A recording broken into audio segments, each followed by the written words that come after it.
Hello everyone, my name is Harshit Sharma. Welcome to career kick. इस video में हम बात करने वाले हैं यूपीएसई काउंसलिंग के बारे में। आप इसे एकेटीयू काउंसलिंग या यूपीटीयू काउंसलिंग के नाम से भी जानते होंगे, बट एक ही चीज़ है, UPSE counselling. For an overview, UPSE counselling से आप यूपी के 700 प्लस कॉलेजेस में एडमिशन ले सकते हैं, जिसमें से काफ़ी सारे गवर्नमेंट कॉलेज भी हैं और काफ़ी सारे अच्छे प्राइवेट कॉलेजेस भी हैं। मैंने इस चैनल पर ऑलरेडी यूपीटीयू के टॉप प्राइवेट इंजीनियरिंग कॉलेजेस की रिव्यू प्लेलिस्ट ऑलरेडी बना ली है। आप आई बटन पर जाकर वो प्लेलिस्ट देख सकते हैं। सो स्टार्ट करते हैं इस वीडियो को। इसमें हम यूपीटीयू के बारे में A to Z सारी चीज़ें डिस्कस कर रहे होंगे। देखेंगे यार यूपीएसई में कौन कौन से आपके डॉक्यूमेंट्स रिक्वायर्ड होते हैं अगर आपको यूपीटीयू काउंसलिंग में पार्टिसिपेट करना है। एलिजिबिलिटी क्राइटेरिया क्या है, उसका इन्फॉर्मेशन बुलेटिन जो है, जो ऑफिशियल वेबसाइट पर दिया हुआ है, हम वो भी पढ़ेंगे और देखेंगे कि काउंसलिंग प्रोसीजर क्या रहने वाला है हमारा यूपीटीयू काउंसलिंग का। यूपीटीयू काउंसलिंग अभी स्टार्ट नहीं हुई है, बट कुछ ही दिनों में स्टार्ट होने वाली। तो यार स्टार्ट करते हैं वीडियो और सबसे पहले देखते हैं कौन कौन से आपके डॉक्यूमेंट्स रिक्वायर्ड होंगे यूपीटीयू काउंसलिंग में पार्टिसिपेट करने के लिए। तो यार सबसे पहले तो आपको अपना क्लास 10th और क्लास 12th का पासिंग सर्टिफिकेट और मार्कशीट ओरिजिनल भी और उसकी फोटोकॉपी भी अपने पास संभाल के रखनी है। आपके पास अभी 12th की मार्कशीट नहीं होगी फिलहाल ओरिजिनल वाली, बट फिलहाल आप रजिस्ट्रेशन के लिए डिजी लॉकर वाली मार्कशीट अपलोड कर सकते हैं, उसमें कोई इशू नहीं होगा। 10th और 12th के पासिंग सर्टिफिकेट और मार्कशीट के अलावा आपको जेईई मेंस का स्कोर कार्ड अपने पास रखना है। जनवरी अटेम्प्ट या अप्रैल अटेम्प्ट जिसमें से भी आपका बेस्ट स्कोर था, वो वाला स्कोर कार्ड आपको अपने पास रखना है। जिन लोगों ने क्लास 12th यूपी से ही किसी स्कूल से करी है, सो उनको डोमिसाइल सर्टिफिकेट देने की ज़रूरत नहीं है। बट अगर आपने अपनी क्लास 12th यूपी के बाहर से करी है तो आपको यूपी का डोमिसाइल सर्टिफिकेट आपको लगाना होगा यहाँ पर यूपीटीयू में एलिजिबिलिटी के लिए। इनके अलावा आपको इनकम सर्टिफिकेट लगाना होगा, मेडिकल सर्टिफिकेट लगाना होगा। यूपीटीयू का जब ऑफिशियल इन्फॉर्मेशन ब्रोशर आ जाएगा तो वहाँ पर आपको दिया होगा मेडिकल सर्टिफिकेट का एक फॉर्मेट।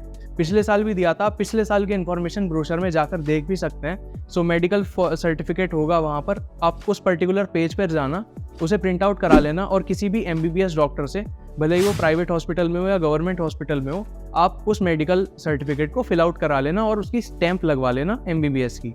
सो दैट वे आप मेडिकल सर्टिफिकेट अपना सबमिट कर सकते हो। इसके अलावा आपको अपना कैटेगरी सर्टिफिकेट भी यहाँ पर लगाना होगा इफ़ एप्लीकेबल, एंड सब category certificate obviously if applicable. एक कैरेक्टर सर्टिफिकेट भी यहाँ पर आपको देना होगा। कैरेक्टर सर्टिफिकेट का जो फॉर्मेट है वो भी इन्फॉर्मेशन बुलेटिन में दिया हुआ होगा।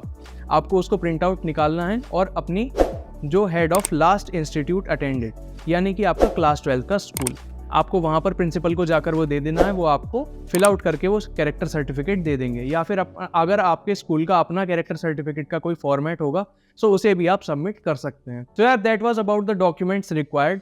अब देखते हैं हमारी एलिजिबिलिटी और कुछ रूल्स देखेंगे यूपीटीयू काउंसलिंग में पार्टिसिपेट करने के लिए। उसके बाद हम बढ़ेंगे काउंसलिंग की तरफ और देखेंगे यार पूरा का पूरा काउंसलिंग का प्रोसीजर हमारा कैसा रहने वाला है। तो यहाँ पर हम हैं यूपीटीयू की ऑफिशियल वेबसाइट पर uptech.admissions.nic.in और यहाँ पर हम इंफॉर्मेशन बुलेटिन पर जा सकते हैं। सो इन्फॉर्मेशन बुलेटिन यहाँ पर हमारा खुला हुआ है। Regarding rules and eligibility as such कोई स्पेसिफिक हाईलाइट यहाँ पर नहीं दी हुई है, बट स्टिल अगर आप कोई सी भी काउंसलिंग में पार्टिसिपेट कर रहे हैं, इट इज़ अटरली इम्पॉर्टेंट कि आप उसका इन्फॉर्मेशन ब्रोशर पूरा पढ़ें line by line. It will be beneficial for you. So आप देख सकते हो यार यहाँ पर कुछ रूल्स आपके गिवन है। सो एक एलिजिबिलिटी क्राइटेरिया के तौर पर मैं बता देता हूँ, आपके पास जेईई मेंस की एक वैलिड रैंक होनी चाहिए और आपके पास यूपी का डोमिसाइल भी होना चाहिए। यूपी का डोमिसाइल होने के लिए दो तरीके हैं, या तो आपने क्लास 12th यूपी के किसी स्कूल से करी हो, या अगर आपने यूपी के स्कूल से क्लास 12th नहीं करी है तो आपके पास यूपी का डोमिसाइल सर्टिफिकेट होना चाहिए, जिससे कि आप यूपीटीयू में पार्टिसिपेट करने के एलिजिबल होंगे। पॉइंट नंबर 17 पर आप देख सकते हो यार, the registration fee for counselling is 1000 rupees, यानी कि आपको यूपीटीयू काउंसलिंग में पार्टिसिपेट करने के लिए एज अ रजिस्ट्रेशन फी 1000 रुपी पे करने हो। इसके अलावा जो भी आप सीट एक्सेप्टेंस फी पे करेंगे वो आपकी इंस्टीट्यूट की फीस में एडजस्ट हो जाएगी। अब यार देखते हैं काउंसलिंग के प्रोसीजर के बारे में। सो यहाँ पर इन्होंने एक पीडीएफ दी हुई है प्रोसीजर फॉर काउंसलिंग की, और इन्होंने एक बहुत अच्छा सा फ्लो चार्ट भी वेबसाइट पर ही गिवन है। सो इस फ्लो चार्ट के थ्रू हम देखेंगे कि यूपीटीयू में काउंसलिंग का प्रोसीजर क्या रहने वाला है। सो यार फर्स्ट ऑफ ऑल आपका ऑब्वियसली रजिस्ट्रेशन होगा। रजिस्ट्रेशन के लिए आपको 1000 रुपीज़ पे करने होंगे। उसके बाद आपको डॉक्यूमेंट वेरिफिकेशन होना है। सो आपको डॉक्यूमेंट सारे अपलोड करने होंगे और डॉक्यूमेंट वेरिफिकेशन स्टार्ट होने से पहले ही आप सारे के सारे डॉक्यूमेंट्स अपने तैयार करके रख लेना, डिजिटल फॉर्मेट में स्कैन्ड और उनकी ओरिजिनल कॉपीज़ भी।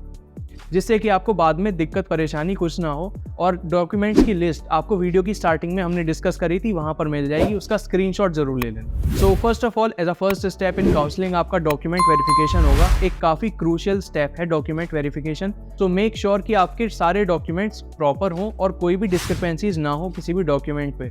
अगर आपके डॉक्यूमेंट में कोई डिस्क्रिपेंसी निकलती है सो आपको यूपीटीयू काउंसलिंग से बाहर भी करा जा सकता है। Document verification is really a crucial step, so ध्यान रखना है इस चीज़ का। If your document verification is successful then you are eligible for counselling, और उसके बाद चॉइस फिलिंग होगी। अब यहाँ पर अगर आप चॉइस फिलिंग कर देते हैं सो आपको सीट अलॉटमेंट होगा। अगर आपकी रैंक अच्छी है तो सीट अलॉटमेंट आपका ऑब्वियसली हो जाएगा, बट अगर आपकी रैंक अच्छी नहीं है तो शायद आपका फर्स्ट राउंड में सीट अलॉटमेंट ना हो। एनीवेज, अगर आप एलिजिबल हैं काउंसलिंग के लिए सो आप अगले राउंड में पार्टिसिपेट करेंगे। But what if your seat is allotted? So अगर आपकी सीट अलॉट हो गई है, आपको फ़ी पे करनी होगी सीट के कन्फर्मेशन के लिए। आपको अभी ही वो फीस पे करनी होगी जिससे कि आपकी सीट लॉक हो जाए। लॉक नहीं होगी, आप उस सीट को फ्लोट भी करा सकते हैं। अब आपके पास, अगर आपको सीट मिल गई है सो आपके पास दो ऑप्शन होंगे कि आप फ्लोट करा रहे हैं या फ्रीज करा रहे हैं। अगर आपको फर्स्ट राउंड में ही आपकी डिजायर्ड सीट मिल गई है सो आप उसे ऑब्वियसली फ्रीज कर सकते हैं, बट फर्स्ट राउंड में ज़्यादातर किसी को भी अपनी एक्सपेक्टेड सीट नहीं मिलती है, सो ऑब्वियसली आप फ्लोट करा सकते हैं। If you select the float option then you will go to round 2 of UPTU counselling, और इसमें भी सेम ही चीज़ें होनी है। आप चॉइसेस को मॉडिफाई कर सकते हैं। अगर आप चॉइसेस को मॉडिफाई नहीं करते तो ऑब्वियसली आपकी प्रीवियस चॉइस ही कंसीडर करी जाएंगी चॉइस फिलिंग के लिए, और उसके बाद आपका सीट अलॉटमेंट होगा। अगर आपको सीट अलॉट होती है और आपने फ़ी पहले पे कर रखी है तो आप उसके बाद भी ऑब्वियसली फ्रीज या फ्लोट कर सकते हैं। अगर आपको पहले राउंड में सीट अलॉट नहीं हुई है और आपको सेकंड राउंड में सीट अलॉट हो जाती है तो आपको यहाँ पर फ़ी पे करनी होगी सीट कंफर्मेशन के लिए। उसके बाद या तो आप फ्लोट कर सकते हैं या फिर आप अपनी सीट को फ्रीज कर सकते हैं। इसी तरीके से आपके थर्ड राउंड और फोर्थ राउंड भी होने वाला है। One important thing, after the fourth round यहाँ पर स्पेशल राउंड्स भी होते हैं। पिछले साल यहाँ पर 3 स्पेशल राउंड हुए थे, राउंड 5, राउंड 6 एंड राउंड 7। उन राउंड्स में केवल गवर्नमेंट इंस्टीट्यूट्स ही पार्टिसिपेट करती हैं, वहाँ पर आपको प्राइवेट इंस्टीट्यूट्स पार्टिसिपेट करती हुई नहीं नजर आएंगी। और जो स्पेशल राउंड्स होते हैं वहाँ पे लिटरली मैजिक होता है, आपको काफ़ी हाई रैंक पर भी अच्छा कॉलेज और अच्छी ब्रांच मिल जाती है। सो स्पेशल राउंड में पार्टिसिपेट ज़रूर करना। अगर आप यूपीटीयू काउंसलिंग में पार्टिसिपेट कर रहे हैं, आपके सीट अपग्रेड होने के काफ़ी ज़्यादा अच्छे चांसेस वहाँ पर बन जाते हैं। ये वाली पीडीएफ में हमारी हर राउंड की एलिजिबिलिटी लिखी हुई है। सो आप राउंड 1 के लिए एलिजिबिलिटी देख सकते हैं।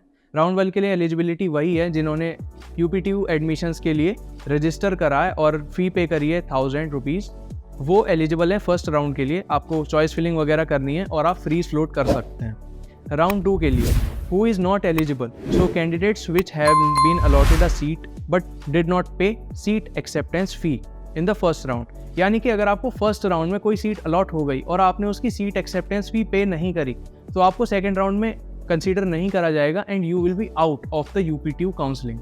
या फिर वो स्टूडेंट्स जिनके डॉक्यूमेंट वेरिफिकेशन में वो इनएलिजिबल होंगे। सिमिलर एलिजिबिलिटी रूल्स हैं आपके राउंड 3 और राउंड 4 के लिए, और इसके बाद आपकी फिजिकल रिपोर्टिंग होने वाली है। राउंड 4 के बाद आपको जो भी इंस्टीट्यूट अलॉट होगा उसमें आपकी फिजिकल रिपोर्टिंग होगी जिसमें आपके डॉक्यूमेंट्स वगैरह वेरीफाई करे जाएंगे। सो वहाँ पर आपको ओरिजिनल अपने डॉक्यूमेंट्स लेकर जाने हैं। Then we'll have the special rounds, internal sliding round इसे कहते हैं, राउंड 5।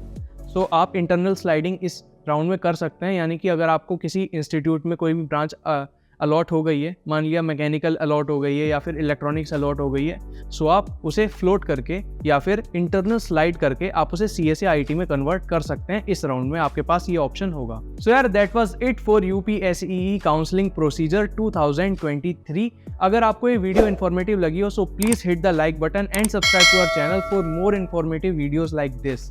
इसके अलावा अगर आपको किसी भी काउंसलिंग से रिलेटेड कोई भी क्वेरी है, वेदर इट इज जोसा काउंसलिंग और यूपीटीयू काउंसलिंग या फिर जैक चंडीगढ़ या IPU दिल्ली, किसी भी काउंसलिंग से रिलेटेड आपको क्वेरी है तो आप स्क्रीन पर दिए गए नंबर्स पर कॉल कर सकते हैं। हमारे एक्सपर्ट्स आपकी क्वेरी लेने के लिए तैयार रहेंगे। इसके अलावा हमने डिस्क्रिप्शन में गूगल फॉर्म अवेलेबल करा है, आप उसको फिल आउट कर सकते हैं जिससे कि हमारे एक्सपर्ट्स आपको खुद रीच आउट कर लेंगे आपकी क्वेरी लेने के लिए। You can now also watch our short videos on Instagram as well, so follow Career Kick JEE on Instagram. So yeah, that was it for this video. Thanks for watching.